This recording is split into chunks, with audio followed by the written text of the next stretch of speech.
Assalamualaikum warahmatullahi wabarakatuh.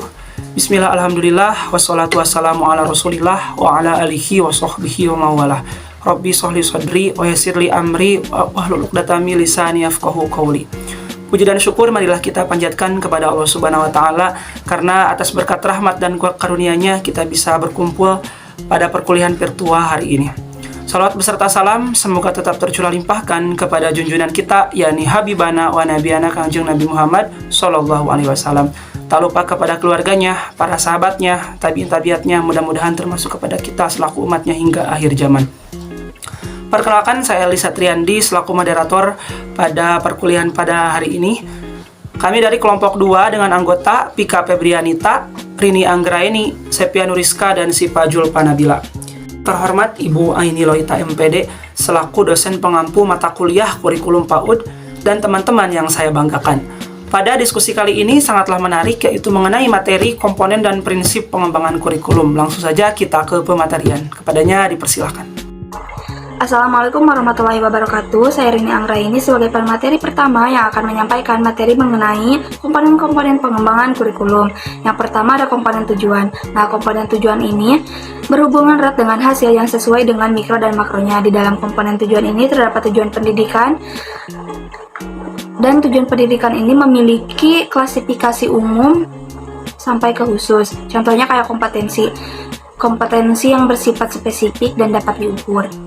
Di dalam komponen tujuan ini terdapat tujuan pendidikan nasional yang terbagi ke dalam 4 bagian. Yang pertama itu ada tujuan pendidikan nasional atau juga dapat disebut TPN. Nah, TPN di sini itu sebagai arah pendidikan yang umum, sebagai pedoman atau patokan bagi setiap lembaga pendidikan yang ada di Indonesia. Yang kedua ada tujuan institusional. Nah, tujuan institusional ini adalah tujuan kelembagaan yang dirumuskan oleh masing-masing lembaga sesuai dengan kebutuhannya. Yang ketiga ada tujuan kurikuler. Kalau tujuan kurikuler ini sebagai bidang studi atau mata pelajaran untuk mencapai salah satu tujuan lembaga. Yang keempat ada tujuan instruksional. Tujuan ini adalah tujuan yang harus dicapai oleh siswa dan guru dalam pertemuan-pertemuan pembelajaran. Yang kedua ada komponen isi. Komponen isi ini menjadi desain untuk mencapai komponen tujuan yang di dalamnya terdapat komponen materi terdiri dari ilmu, pengetahuan, nilai, pengalaman, dan juga keterampilan. Selanjutnya ada di dalam komponen isi ini terdapat materi kurikulum yang mengandung aspek-aspek yang sesuai dengan tujuan kurikulum. Yang pertama itu ada teori, yang kedua konsep, yang ketiga generalisasi, yang keempat prinsip, yang kelima prosedur, yang keenam fakta, yang ketujuh istilah, kedelapan contoh atau ilustrasi, dan yang kesembilan definisi. Selanjutnya ada komponen strategi. Komponen strategi ini bertujuan untuk sebagai peran yang sangat penting karena memiliki hubungan implementasi kurikulum sebagai strategi pembelajaran yang menjadi pola dan urutan umum perbuatan guru-guru dalam mewujudkan kegiatan belajar mengajar untuk mencapai tujuan yang telah ditentukan. Yang keempat itu ada komponen evaluasi. Nah, komponen evaluasi di sini itu dijadikan sebagai salah satu cara untuk menilai pencapaian tujuan-tujuan yang telah ditentukan serta menilai proses pelaksanaan mengajar yang sesuai dengan keseluruhan yang ditentukan. Ada juga komponen evaluasi ini sebagai umpan balik yang digunakan untuk mengadakan berbagai usaha penyempurnaan baik bagi penentuan dan perumusan tujuan mengajar, penentuan sekuens bagi ajaran, dan juga strategi dalam media pembelajaran. Materi selanjutnya mengenai tujuan pengembangan kurikulum. Secara makro, tujuan pengembangan kurikulum mengacu kepada paradigma filsafat pendidikan, perubahan dan pergeseran sosial dan pengembangan pengetahuan, sains maupun teknologi. Tujuan pengembangan kurikulum ini terbagi ke dalam 4 bagian substansial. Yang pertama itu merekonstruksikan kurikulum sebelumnya, kedua menginovasi, ketiga beradaptasi dengan perubahan sosial. Itu dilihat dari sisi positifnya. Yang keempat itu mengeksplorasi pengetahuan dan masih yang masih tersembunyi berdasarkan tujuan pendidikan nasional yang telah dirumuskan. Mungkin sekian materi yang saya dapat sampaikan. Selanjutnya akan disampaikan oleh pemateri kedua. Prinsip-prinsip pengembangan kurikulum. Prinsip-prinsip pengembangan kurikulum memiliki 5 prinsip, diantaranya yang pertama yaitu prinsip relevansi. Relevansi memiliki makna sesuai atau serasi. Setidaknya, kurikulum harus memperhatikan aspek internal dan eksternal. Secara internal, kurikulum memiliki relevansi antara komponen kurikulum seperti tujuan, bahan, strategi, organisasi, dan evaluasi. Sedangkan secara eksternal, komponen memiliki relevansi dengan tuntutan sains dan teknologi. Kemudian yang kedua ada prinsip fleksibilitas, yaitu dimaksudkan bahwa kurikulum harus memiliki fleksibilitas. Artinya memungkinkan penyesuaian berdasarkan situasi dan kondisi serta tempat dan waktu yang selalu berkembang. Kemudian yang ketiga yaitu prinsip kontinuitas. Makna kontinuitas di sini adalah berhubungan, yaitu adanya nilai keterkaitan antara kurikulum dari berbagai tingkat pendidikan, sehingga tidak terjadi pengulangan akan materi yang disampaikan. Kemudian yang keempat yaitu prinsip efisiensi, yaitu prinsip yang perlu diperhatikan dalam pengembangan kurikulum sehingga apa yang telah direncanakan sesuai dengan tujuan. Kemudian yang kelima yaitu prinsip efektivitas. Maksud efektivitas di sini yaitu sejauh mana rencana atau program pembelajaran dicapai atau diimplementasikan. Model-model organisasi pengembangan kurikulum. Yang pertama, model kurikulum. Model kurikulum sendiri memiliki beberapa model, diantaranya satu model Ralph Taylor, yang mana dalam tahapannya Taylor menggunakan 4 tahap yang harus dilakukan dalam pengembangan kurikulum, yang mana meliputi 1. Menentukan tujuan pendidikan, 2. Menentukan proses pembelajaran yang harus dilakukan, 3. Menentukan organisasi kurikulum, dan yang keempat menentukan evaluasi pembelajaran. Kemudian yang kedua ada model administratif, yaitu pengembangan kurikulum ini sering juga disebut dengan istilah dari atas ke bawah atau top down atau juga line staff prosedur. Kemudian yang ketiga ada model grassroots. Pengembangan model ini berbeda dengan model administratif karena model grassroots merupakan model pengembangan kurikulum yang dimulai dari arus bawah. Nah, ada beberapa hal yang harus diperhatikan dalam pengembangan kurikulum model grassroots, yaitu 1. Guru harus memiliki kemampuan profesional, 2. Guru harus terlibat penuh dalam perbaikan kurikulum, dan yang ketiga, guru harus terlibat langsung dalam perumusan tujuan, pemilihan bahan, dan penentuan evaluasi. Kemudian yang keempat, seringnya pertemuan kelompok dalam pembahasan kurikulum. Nah, selanjutnya yang keempat, ada model demonstrasi. Nah, ada beberapa kebaikan dari model demonstrasi ini. Yang pertama, 1. Kurikulum ini akan lebih nyata dan praktis karena dihasilkan melalui proses yang telah diuji dan diteliti secara ilmiah. Kedua, perubahan kurikulum dalam skala kecil atau pada aspek yang lebih khusus kemungkinan kecil akan ditolak oleh pihak administrator. Kemudian yang ketiga, hakikat model demonstrasi berskala kecil akan terhindar dari kesenjangan dokumen dan pelaksanaan di lapangan. Keempat, model ini akan menggerakkan inisiatif, kreativitas guru-guru, serta memberdayakan sumber-sumber administrasi untuk memenuhi kebutuhan dan minat guru dalam mengembangkan programnya yang baru. Kemudian yang kelima ada model Miller-Seller. Model pengembangan kurikulum Miller-Seller merupakan pengembangan kurikulum kombinasi dari model transmisi dan model transaksi yang terdiri dari beberapa komponen. 1. Klasifikasi orientasi kurikulum, 2. Pengembangan tujuan, dan yang ketiga identifikasi model belajar. Yang keenam, ada model Taba. Teori Taba mempercayai bahwa guru merupakan faktor utama dalam usaha pengembangan kurikulum. Pengembangan kurikulum yang dilakukan guru dan memposisikan guru sebagai inovator dalam pengembangan kurikulum merupakan karakteristik dalam model pengembangan Tabas. Setelah dari model kurikulum tadi, selanjutnya ada organisasi kurikulum. Organisasi kurikulum merupakan pola atau desain kurikulum yang tujuannya untuk mempermudah siswa dalam mempelajari bahan pelajaran serta mempermudah siswa dalam melakukan kegiatan belajar sehingga tujuan pembelajaran dapat dicapai secara efektif.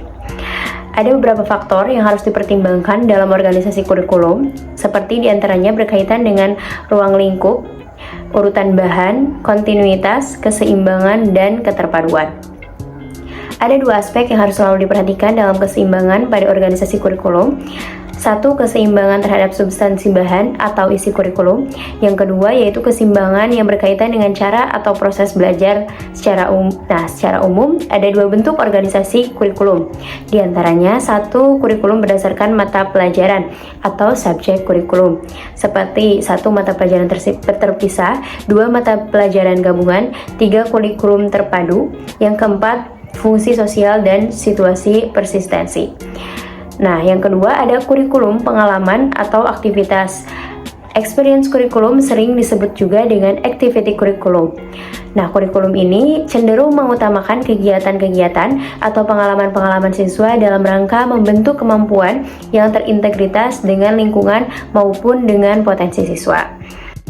Ya, selanjutnya kita ke materi karakteristik kurikulum PAUD dari masa ke masa. Yang pertama ada karakteristik kurikulum PAUD tahun 1968. Berdasarkan pembahasan terkait karakteristik kurikulum PAUD tahun 1968, bahwa pada kurikulum pada tahun ini memiliki tujuan umum dan tujuan khusus.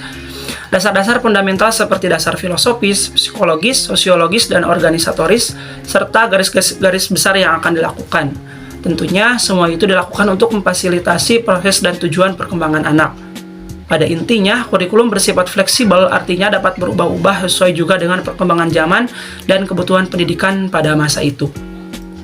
Oleh karenanya, perubahan kurikulum merupakan hal yang biasa. Malah mempertahankan kurikulum yang ada akan merugikan anak-anak dan fungsi kurikulum itu sendiri. Oke, selanjutnya kurikulum 1968, sifat politis melekat erat pada awal munculnya kurikulum 1968. Mengganti kurikulum 1964 dicitrakan sebagai hasil dari pemerintahan Orde Lama. Jika dilihat dari aspek tujuannya, upaya untuk meningkatkan rasa cinta tanah air, serta sehat jasmani, mempertinggi kecerdasan dan keterampilan jasmani, moral, budi pekerti, dan keyakinan beragama lebih ditekankan pada kurikulum tahun 1968. Oke, selanjutnya kita ke karakteristik kurikulum PAUD tahun 1976. Kegiatan di TK dengan kurikulum tahun tersebut dilakukan dengan memanfaatkan unit dan pusat bermain. Dengan pendekatan ini, keterampilan, pengetahuan, sikap ditanamkan dengan satu pokok bahasan melalui kegiatan yang cukup panjang. Selain itu, dalam menetapkan unit kegiatan pada anak disesuaikan dengan minat dan kemampuan anak. Lamanya program dan kemampuan tenaga pengajar, ada 3 pengelompokan yang diatur dalam kurikulum tersebut. Yang pertama ada tingkat A, yaitu rentang usianya 3-4 tahun. Yang kedua ada tingkat B, yaitu rentang usianya 4-5 tahun. Yang ketiga ada tingkat C, yaitu usianya rentang antara 5-6 tahun. Nah, berdasarkan pembahasan mengenai karakteristik kurikulum Taman Kanak-kanak tahun 1976, pada kurikulum ini dijelaskan lama pendidikan minimal 1 tahun dan maksimalnya 3 tahun, disesuaikan dengan usia anak.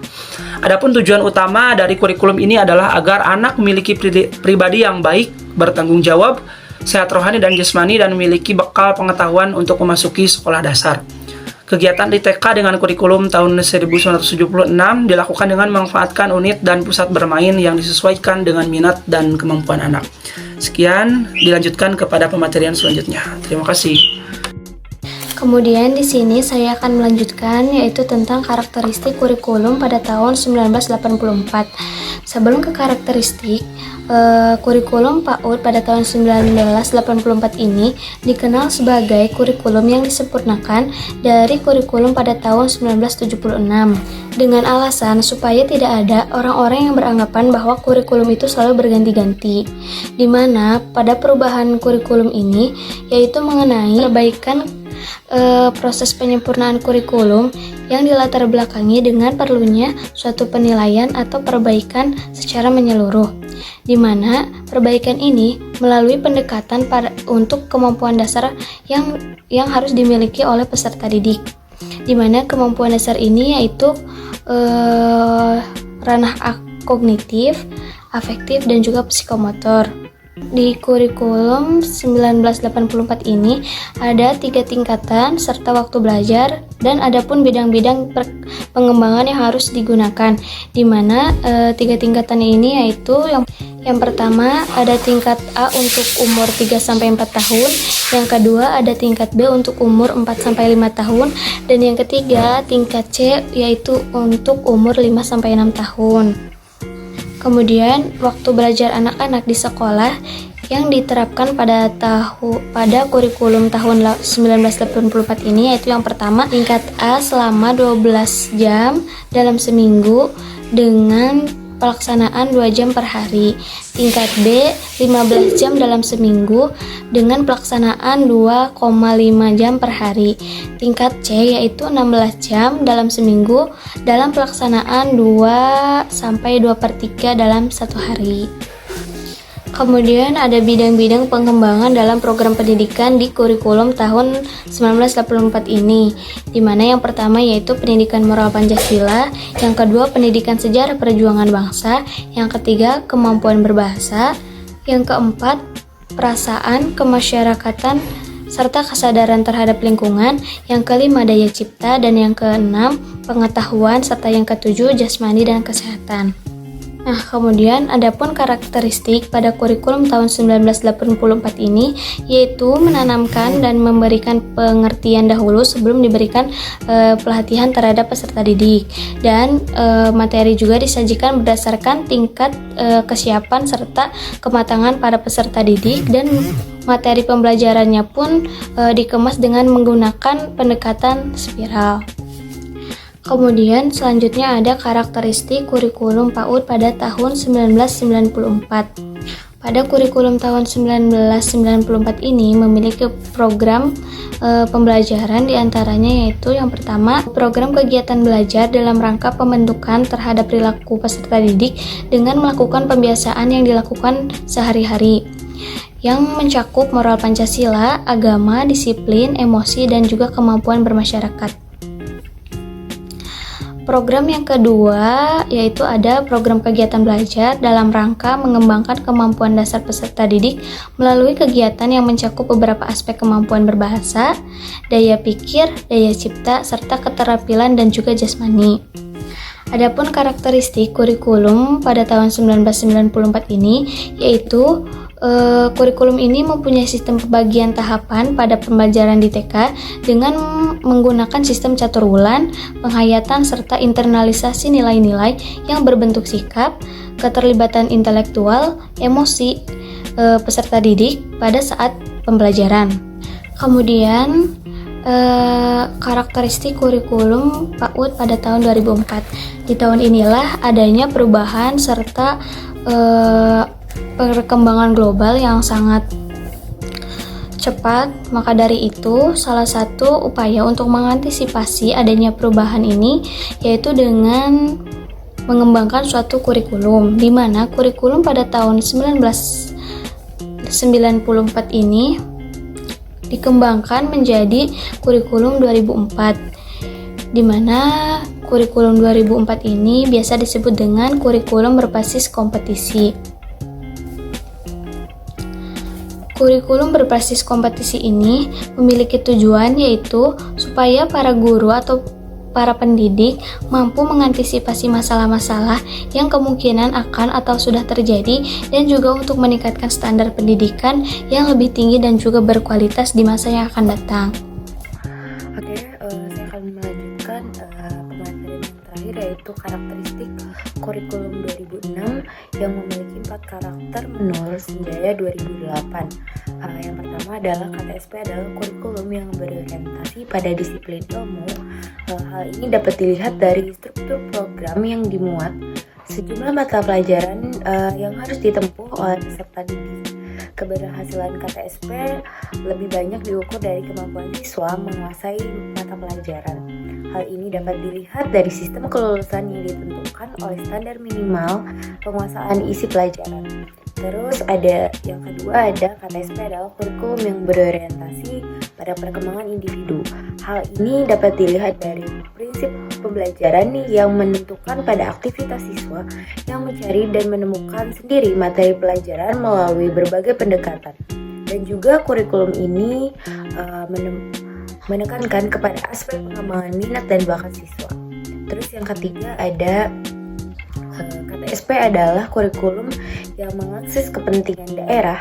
Hal ini tampak pada salah satu prinsip KTSP, yaitu berpusat pada potensi, perkembangan, kebutuhan, dan kepentingan peserta didik dan lingkungan.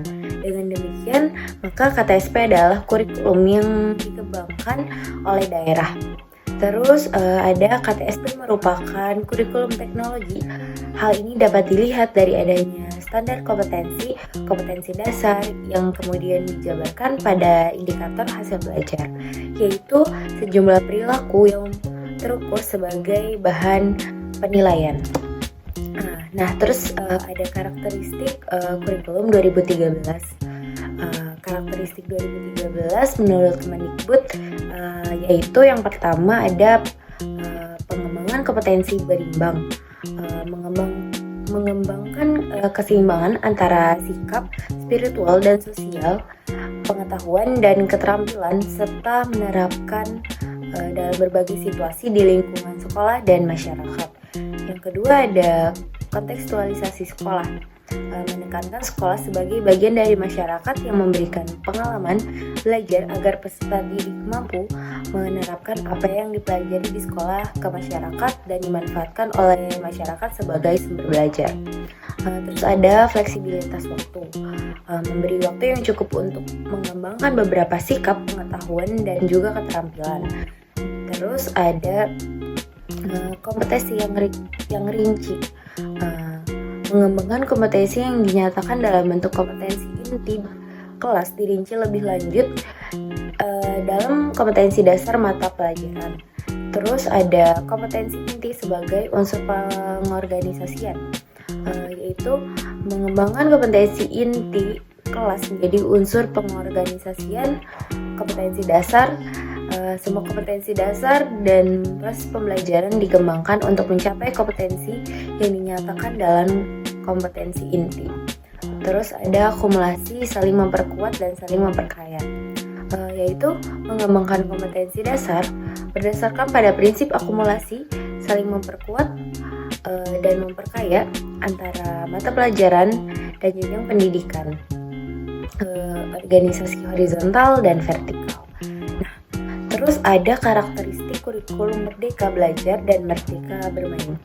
Menurut Kemendikbud, buku Saku Tanya Jawab Kurikulum Merdeka menjelaskan bahwa karakteristik kurikulum Merdeka Belajar di Satuan PAUD adalah sebagai berikut. Yang pertama adalah memperkuat kegiatan bermain dan bermakna sebagai proses belajar. Yang kedua adalah menguatkan referensi PAUD sebagai First Foundation atau bagian penting dari pembangunan karakter dan kemampuan anak serta kesiapan anak bersekolah di jenjang selanjutnya. Terus yang ketiga adalah menguatkan kecintaan pada dunia literasi dan numerasi sejak dini. Terus yang keempat adanya proyek pembuatan profil belajar Pancasila.